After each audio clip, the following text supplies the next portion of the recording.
Hey, welcome back to the channel where I talk about technology, business analysis. So yeah, today our topic is Microsoft Teams versus Slack.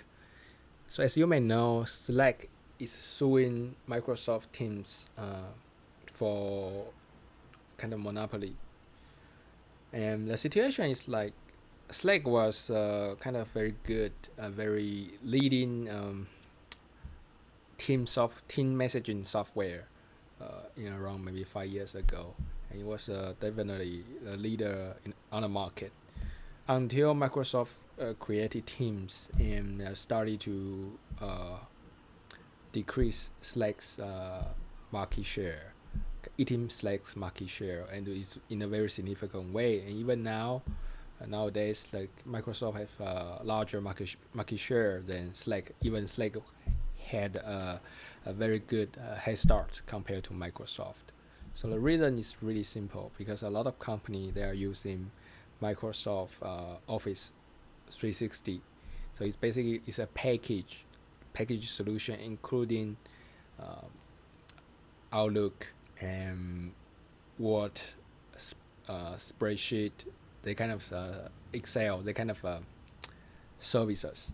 And Slack Teams was just one of these services. So if you already pay for the package, you can use Teams. It's like you don't need to pay extra. So it just feels like free. And compare if you want to use Slack, and if you already have those Microsoft package, you need to pay extra. So that's why Microsoft's Teams was so uh, attractive for many companies.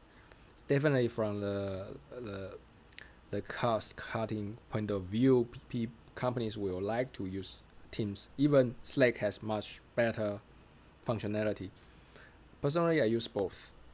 Uh, it's not like I am using Teams. I used to use Teams for a few years, and also I use Slack for many years.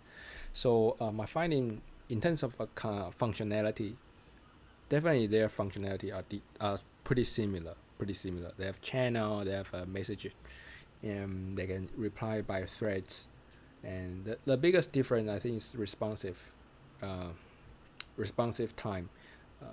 When I use Slack, I feel very smooth. It's just seamless. I can switch channel between channel, and when I was using Teams, I feel that's not really responsive, and sometimes very laggy. And even sometimes I click a channel, click a chat, and it takes a very long time to retrieve the chat history, and sometimes even just hanging there, just stuck there.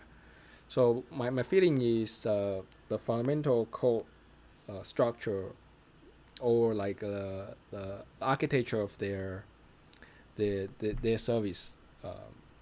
Slack is much better. It has just much better optimized code base compared to Teams.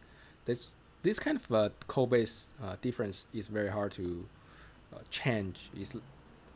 Especially when your service is becoming larger and larger. So it's kind of like tech debt. And so in terms of usability or user experience, I would definitely vote for Slack.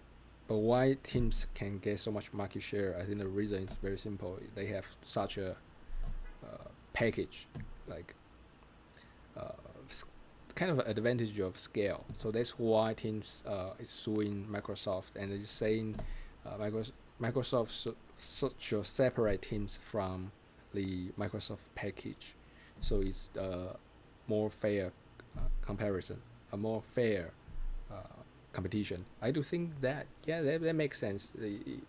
If they kind of separate, it just makes the competition uh, much fair and much more fair. And definitely they can lower the team's price a lot, but at least it needs to be separated. So that's my view. And this kind of brings us to the monopoly in tech. There are so many monopolies in tech. Like Google is literally a monopoly, right? Google has a search engine and it's basically have 70 to 80% market share. and like Facebook, it's not really monopoly, but it's at least it's a super big. He has super big market share, including Facebook, Instagram, and the WhatsApp, right? So market share in the monopoly in tech wars become more inevitable because the network effects are extremely huge in the tech in this internet era. So that's kind of the nature of being monopoly for those a few winners. So yeah, that's all I want to share today. And if you would like to receive more tech analysis videos like this, technology industry analysis, don't forget to subscribe. And other than that, I will see you next time.